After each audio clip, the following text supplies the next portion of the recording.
হঠাৎই সৌদির আকাশ কালো হয়ে উঠল। সোমবার দেশটির তেল পরিশোধনাগার আরামকোতে আছড়ে পড়ে একটি ড্রোন। মুহূর্তেই ধোঁয়ায় ছেয়ে যায় চারপাশ। চলমান ইরান ইসরায়েল সংঘাতের সময় এই হামলা তেহরান করেছে বলে দাবি করে বেশ কয়েকটি ইসরায়েলি গণমাধ্যম।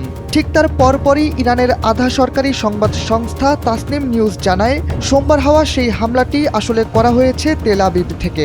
ইরানের সামরিক বাহিনীর এক সদস্যর বরাত দিয়ে সংবাদ মাধ্যমটি এই খবর প্রকাশ করেছে। হামলার এই ঘটনাটিকে বলা হচ্ছে ইসরায়েলের পরিকল্পিত ফলস ফ্ল্যাগ বা ভুয়া পরিচয় কাজে লাগিয়ে চালানো হামলা। ইরানের সামরিক সূত্রের বরাত দিয়ে তাসনিম নিউজ এজেন্সি জানিয়েছে, ইরানে চলা সামরিক আগ্রাসন থেকে বিশ্ববাসীর মনোযোগ সরাতে এমনটি করেছে ইসরায়েল। আরও জানা গেছে, সৌদিতে অবস্থান করা সামরিক ঘাঁটিগুলো ইরানের হামলার তালিকায় থাকলেও তেল পরিশোধনাগারটি কখনোই লক্ষ্যবস্তু ছিল না।